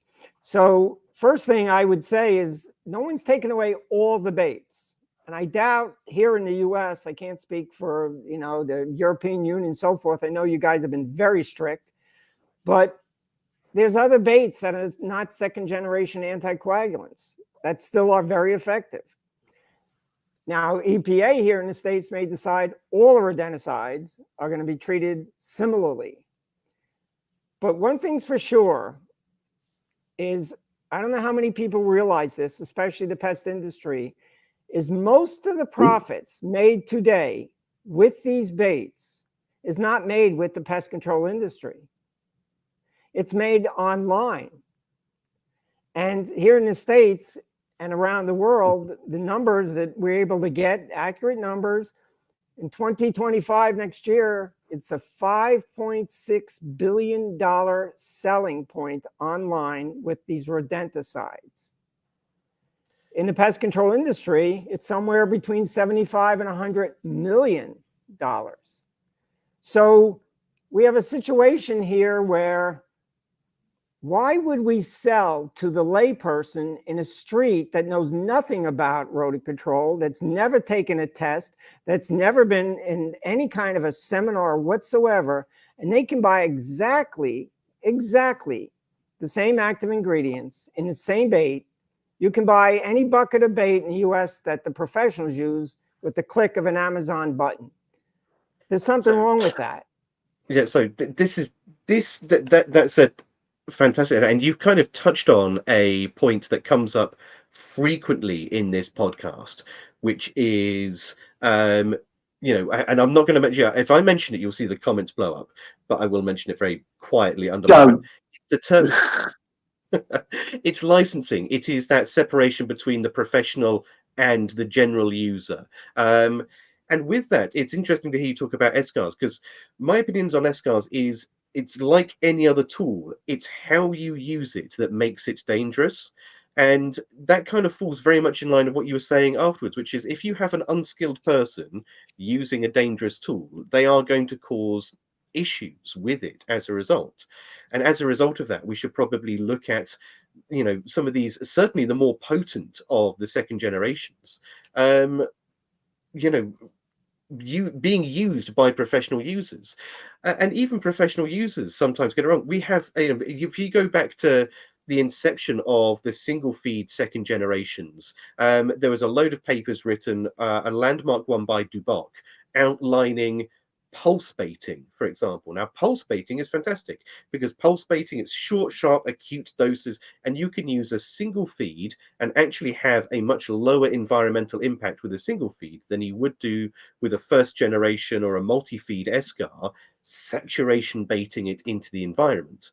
However, the commercialism of modern day pest management means that people use single feeds as saturation baits. They go in, they get as much into the environment as they can because they're going to only come back in a month, and we use our single feeds like a saturation bait, and then we have this unavoidable leakage into the environment.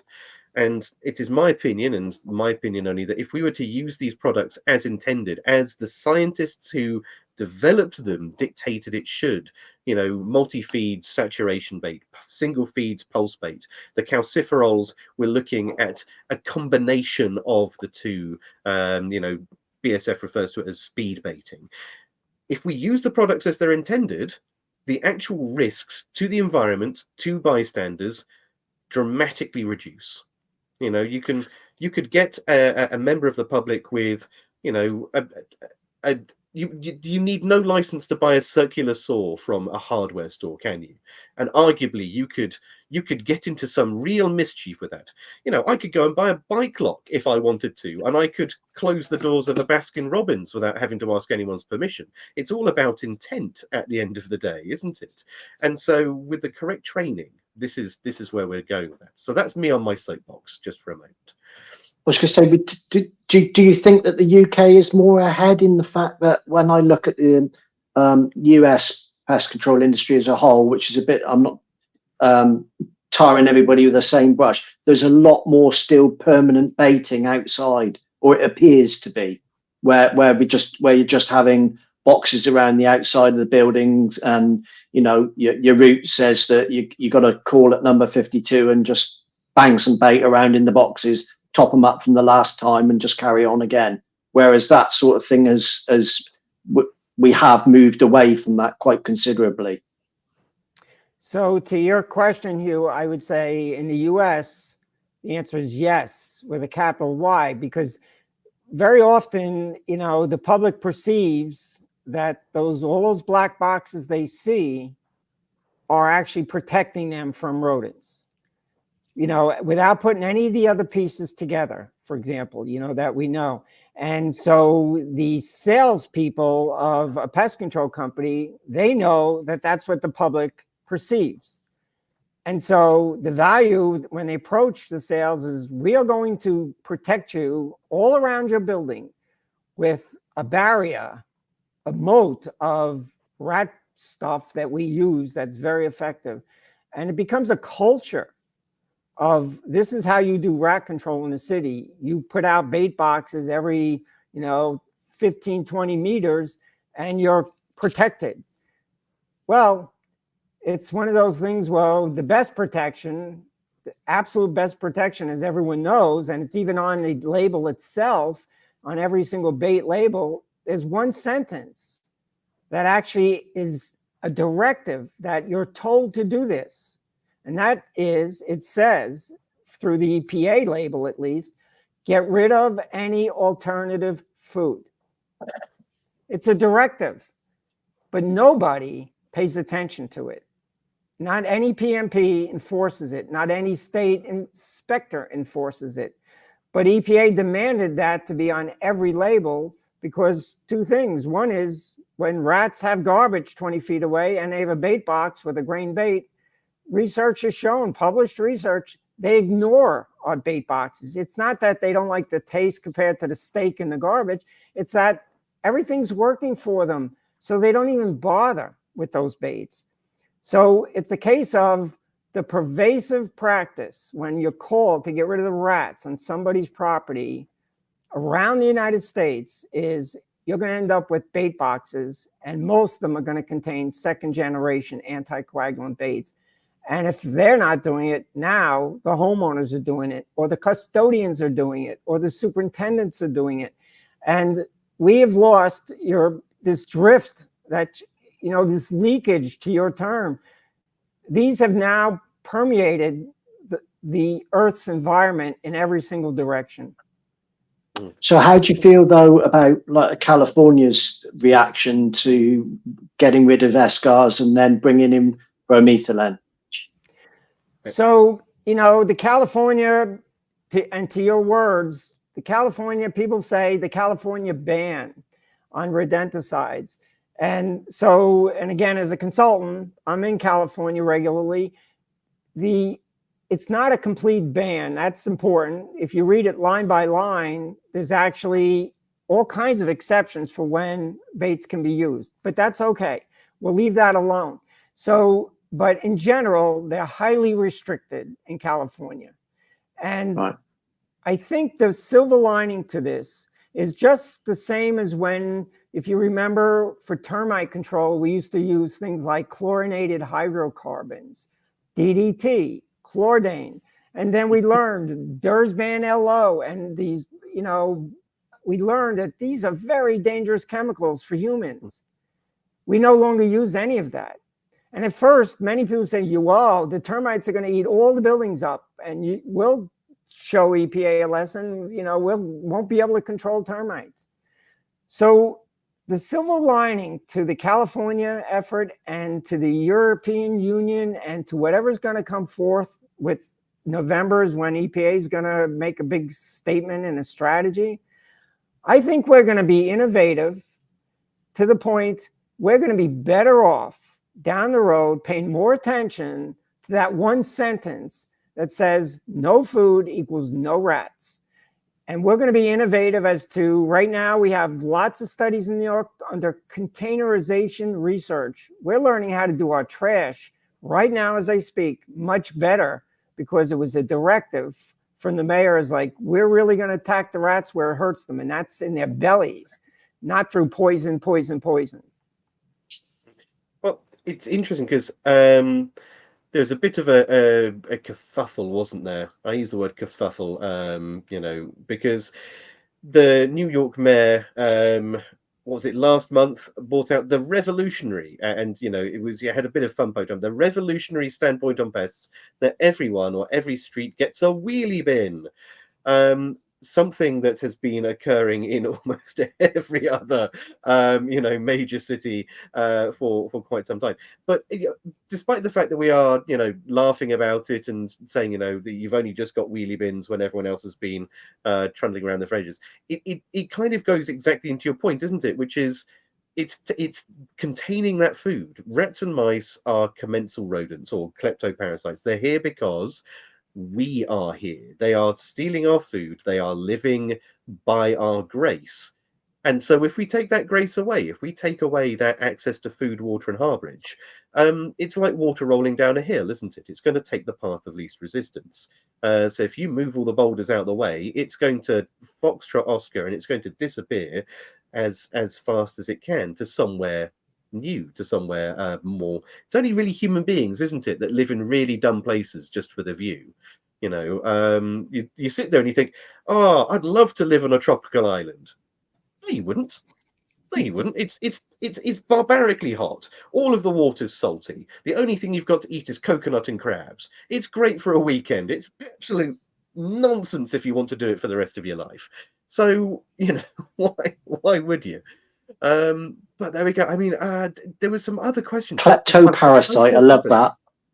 Yeah, kleptoparasite. I really. Yeah, I'm gonna have to remember that one. I'm gonna have to put that down and stamp that on the brain. Well, one of your neighbors. It's really weird. It's your neighbors from McDonald's. Yeah. It'll be every time the phone rings, I'll be like, "You've got kleptoparasites, have you?" Oh.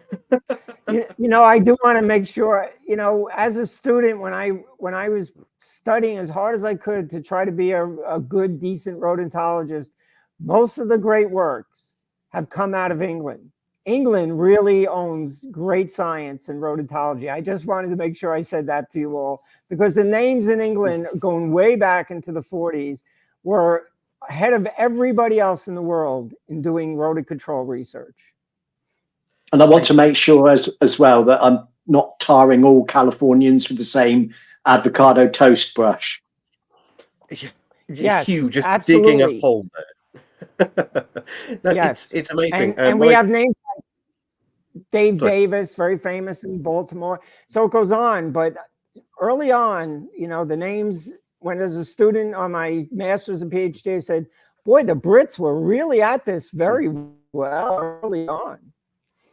I think that might have had something to do with the plague. I was very lucky in the sense that my father worked at ICI Zeneca down in Gillett's Hill and around.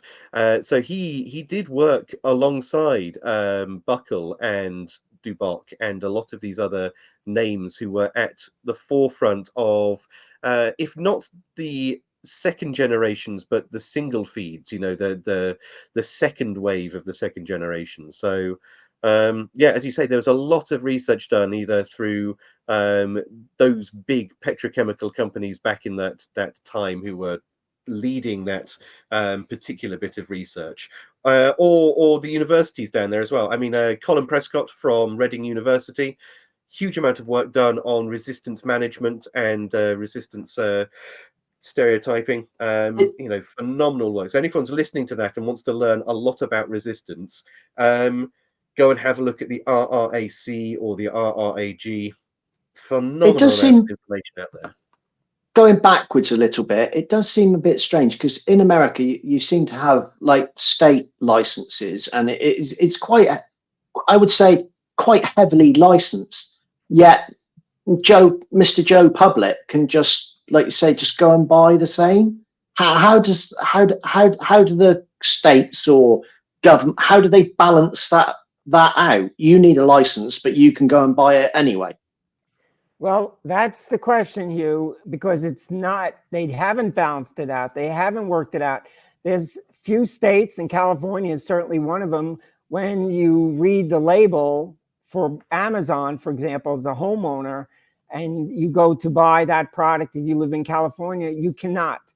So there's some states, and only a very few, that prevent you from buying the second generation products in their state. Now, hopefully, and EPA asked for open papers, and I spent a lot of time making sure I polished my comments carefully and submitted them. But I'm of the opinion, if we don't get these rodenticides out of the hands of lay people, the damage to the wildlife around every place that's doing this is going to suffer tremendously, continuously, in trade-off for big business. It belongs with the professionals only. So, I mean, that is a fantastic, I think we just might edit and clip that as our title piece there. But I mean, we're coming, I promised it would be an hour 30. It's absolutely not. But with that, do you have a question for us? Because we have been bombarding you with questions all night, and I would absolutely love to see, yeah, it's dark outside you. I'd absolutely love to be able to answer. No, I've just got to go a sec. Somebody's at my door. I'm just going to pop off a sec. No worries. So yeah, is there any questions that you wanted to know from, your side of the pond, the great big wet thing that separates the pair of us, that you've always wanted to know about pest management in the UK? So thank you for making that offer, Alex, because,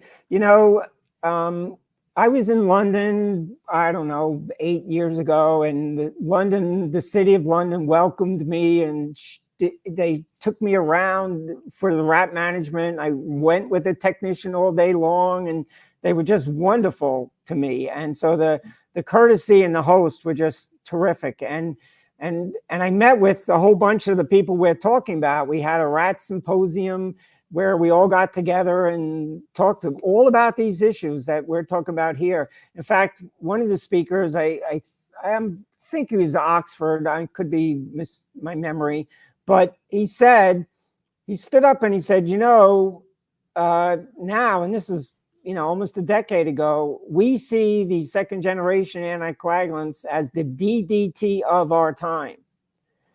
And of course, that's going to really strike home because we all can relate to that. So I was wondering these days, to your question, is that the pervasive feeling in England itself? We don't have to do the whole European Union, but does the pest industry embrace that feeling like we have to do something much more advanced than continue to use these second generation products? I mean, Hugh, do you want to launch in on that, or I can give mine? You start. I'll start. I'm quite a romantic when it comes to these things. I see these things as how I would love for it to be seen. I talk from a perspective of how I would like it to be rather than how it necessarily is. But with that, in the UK, we have a series of processes and management tools in place. So, for example, every pest manager that goes out should undertake an environmental risk assessment, whether or not it's in an urban area, a rural area, inside a building block, in a sewer. We undertake an environmental risk assessment, which gives us the metric of, is that risk high, medium, or low to all intents and purposes? And can we, at what level of intervention? So Crew, you mentioned Alan Buckle before. He was the last chair of Crew. Crew had a maxim, which is the maximum impact for the minimum cost. And I think that is what most pest managers, most professional pest managers in the UK live by. It's less to do with the actual active materials. The active materials, that's a choice made on resistance, on efficacy. When it comes to environmental stewardship, it's more around how we apply it and when we apply it that has the bigger impact. So if we are in an environment where we know that there's a high environmental risk, we will pick the tools accordingly. We won't use single feeds. We might go for either a low potency multi-feed, a calciferol, alpha chlorulose if it's internal, something along those lines, or we'll use a trap or environmental management or another process in place. We have what we call the hierarchy, the escalation hierarchy, starting with non-chemical, non-lethal, lethal, non-chemical, and then lethal and chemical. So we process manage it rather than look to exclude tools from our toolkit, if that makes sense. I would, that's, I'm going to say something a bit, that's the romantic side of it. And that's what we should be doing. But the truth of it actually is most pest technicians will use whatever they've got in the van. The practicality of it, it's, I agree with what you're saying, Alex, absolutely. And that's exactly what we do as a company. But I would say that the majority of people will just use whatever they've got in the van, and the majority of managers that run companies will just look at what's on sale at that particular time and just go, yeah, that's a good deal. We'll have some of that in them. We'll have some of that and we'll dish some of that out. And I think that a lot of people are very right or wrong, whichever way you look at it, they're very resilient to change, and they want to hang on to everything that we've always had anyway, because that's just human nature, I suppose. Keep what we're used to, and lots of people don't want to try to change. And that is a tragedy, because but it's a tragedy because not only does it hold us back by holding on to the past, but it's not allowing us to reach into the future either. The same reticence we see to let go of tools and processes that arguably many of us know are incorrect is what's also stopping us from embracing these new technologies, like this smart technology, like this habitat modification, to embrace other and new tools, because that's comfortable. I know what that coat feels like. Why would I go and try something else? Does that answer your question, Bobby? I mean, you've got two very different ends of the spectrum with that particular answer. I'm trying. But the other thing, of course, is that, as Bobby said earlier, it's a whole change in thought pattern with the customers as well. They think, like, many years ago when I worked for another company, there was no such things as exterior bait boxes. You didn't put down an exterior bait box. And then it was sold as this ring of steel, this first line protection against rodent invasion. You'd stick down as many bait boxes as you possibly could. You wouldn't bother actually looking and trying to find the issue and deal with it at the source or anything like that. It would be, well, this is a money revenue. This is money. We can put down a bait box every 6 feet, and we can charge the customers 5 extra minutes to check every single bait box. And, you suddenly saw the whole of Britain, swamped in green boxes everywhere.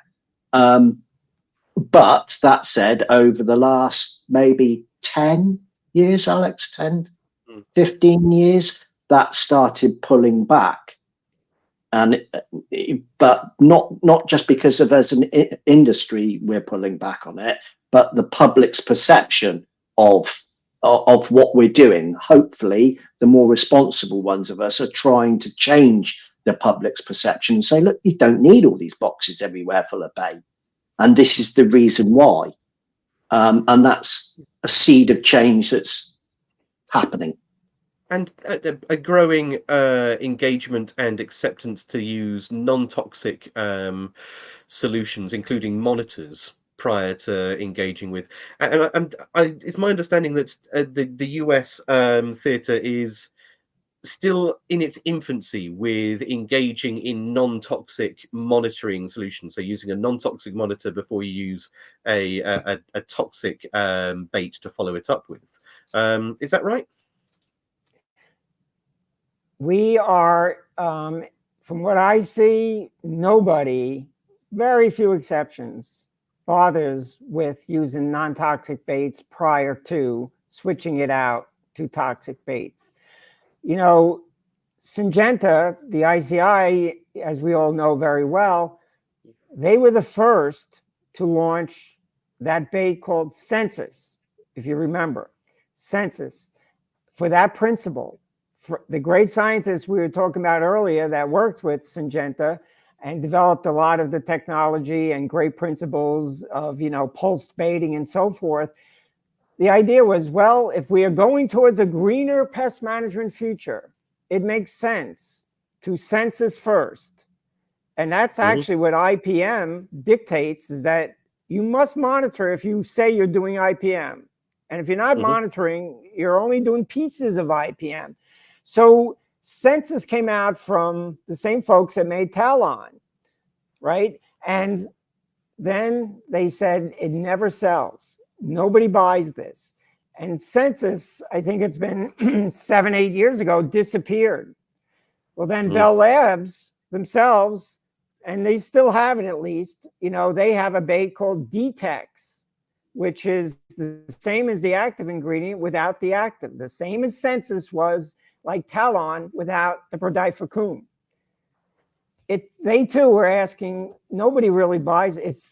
It sits on the inventory in a warehouse and we're not moving it, and nobody does this for the most part except researchers.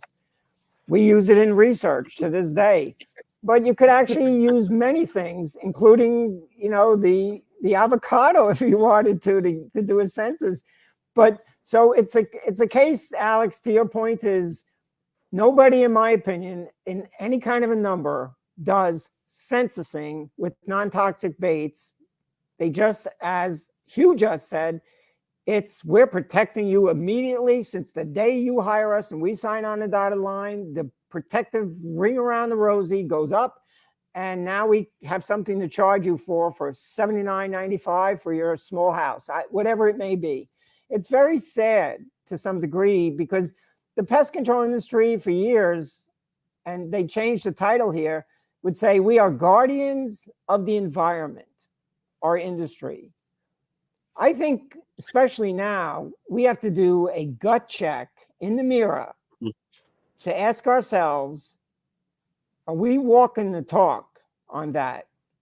So now that we know what we didn't know, just like we didn't know for termites, now we know that the leakage for these products is very, very significant. So these are difficult questions. But you do have, sorry. Sorry, I wanted to just make one point too. I too am a romantic. I want you to know this. You know, I am a romantic. I love everything you just said, Alex, in terms of the future. I think the compass is actually now at least pointing closer to the right direction than it ever has before. Sadly, like anything, sometimes it takes catastrophes to force humans to do the right thing. And in its own way, this is an environmental catastrophe. And then you have regulation. Hopefully it's good regulation. We all hope for that. But I feel as a romantic is like, I think we're going to get to everything you just said, Alex. We are actually going to get there. But for me, it's not quick enough. I'm like, I want it now. You know, I want to live to see this, you know, but I think we're going to go there one way or the other. Sorry, Hugh. Go ahead. No, not at all. I was just going to go off down another random one, and then I looked down the time. All I was going to say was that in food plants and places like that in the US, you use tin cats quite a bit, don't you? And I believe that you use permanent sticky boards or sticky boards sited permanently for mice. So in the US, in the food industry, the standard is on the outside, they still use toxic baits around the food plants. Some will put some snap traps in those bait stations instead, but that's very conventional, is toxic baits surround the outside of the food plant, and on the inside of the food plant, you use multiple catch traps, whether they're tin cats or catch-alls or any of the ones. And inside a tin cat, you can put a sticky board so that when the mouse is captured in there, everything is captured. The fleas, the ticks, the lice, the mites, they end up in the glue, and the droppings end up in the glue and so forth. So, and you can service it quickly versus the mouse that urinates and defecates throughout that tin cat without anything. Now you have to just take it out of the food plant and so forth. But that's our standard protocol. And that's in my textbook, which I'm revising now for the second edition, but it's going to be quite different, but it's a case of poison baits are still used throughout the food industry on the outside. It's just that we've just had glue boards taken away from us to all intents and purposes. Yeah, we have. Yeah. Into all intents and purposes. New legislation's come in, which has made it harder to use them. Harder, impossible. This is another podcast entirely. Yes. But there we go. We better call time on this, yes. So with that, and we've just come up to 2 hours, and we must let you go. I don't want to let you go, but we must let you go. No. So with that, we're going to ask every listener 3 questions at the end of the podcast. So with that, there they are. I will ask the first one. So I'll ask the first question, which is, have you enjoyed your time on the podcast so far? No, you just read. That's you, Bobby. That's you, Bobby. Bobby, have you enjoyed your time? Oh, on the you're podcast? asking me. Oh, I thought you were asking. Yes. So the answer, of course, is unequivocally yes. This is very enjoyable. I think you guys, you talk about the most salient points of the industry in my world of rodent control. These are the issues that are worth speaking to and worth addressing, and getting the difficult ones that we wrestle with out there for everyone to think about. So I enjoyed this podcast tremendously. Oh, wonderful. Right, Hugh, do you want to take number 2? Yeah. So if you had to give us shameless plug, I don't know if that means the same in American. It just means push one thing. Give us one thing that you think we all need to do, we should buy, we should do. What would it be? Well, that's a hard one. I would have to noodle on that. I would have to think about if I could make a suggestion, one thing. Again, since it's so well done, and the conversation between 3 and what have you, and the questions coming in, I don't really have a suggestion that here's what you should do to make it even better. I don't know what you could do to make it better, but I would like to think about it. What would you plug? Would you plug your rodent academy, or would you plug a specific idea? What? I see. Your shameless plug. My shameless plug. Our academy, every single time, we've been doing it for 10 years, twice every single year. It sells out every single time, right? So we have waiting lists for it. And so it's the kind of thing where, my shameless plug would be to ask, everybody to carve out the time to do proactive reading up on all these critical issues. So I would say dedicate that hour once a week to do that. Oh, I like That's that. Good. Let's start the Bobby Corrigan book club. Just saying. Let's do that. And the last question, therefore, is who would you like to see sit in your seat? Who would you like to see interviewed by the Beauties and Beasties team next? Who would you like to see on the podcast? So I don't know your history of who's been, but when we mentioned all these famous British rodentologists, have you had them already? We have had Mr. Buckle on already. Yes, Alan came on just as he was leaving Crew. He gave us a bit of an exit interview. Sadly, a lot of the other rodentologists haven't been on there, but Davey's been on, Stuart's been on. So we've had some very knowledgeable and some very passionate people on already. Is there anyone from the stateside? I mean, or any of your other research colleagues that you think would make for a good yarn? Yes. So I will answer that one through an email for you, right? Because there's 4 or 5 that I can send you, and they would love this. Speaking More the merrier. Someone yeah. So I will send those to you, and I think they would love to do this. Oh, wonderful. And with this, just as a little plug before we all say goodbye, Stuart asks, when's the new book out? I knew Stuart would ask. He asked me when he saw me a couple of months ago in Boston and Cambridge. So I hate to make promises I can't keep, Stuart, but I'm working to get it done. I will feel 1,000 pounds lighter when I can push it out the door and say goodbye. It's fun, but it's also torture. So I'm not sure. I probably, realistically, because I just finished the Malice chapter, probably next year sometime, Stuart. And what's it going to be? For everybody that doesn't know, what's it called? So my first edition of this book was called Rodent Control, a Guide for Pest Management Professionals, right? It's a very practical, how to do rats in supermarkets, how to do mice in apartment buildings, very practical. And there's 16 chapters on where you do rodent control as a pest professional, and that's the intended audience. So this is going to be the second edition of that same book, just with all the new things that's happened in the past, 15 years. We'll have to import a box of them over here, I think, and then sell them from here, because I don't think we can get them in the UK. Oh, I was about to say, I'm lucky to have one of your original books. Your original book is now out of print, and trying to get hold of them in the UK, you've got more chance of getting hen's teeth. I think the last one I saw went up on eBay. It was a couple of £100. So people fight, I mean, doggedly to get hold of that. So be proud that you have gifted the industry with actually something truly very, very wonderful. So thank you very much for that. Thank you for that comment. Yeah, there we go. Davey just had a look on eBay.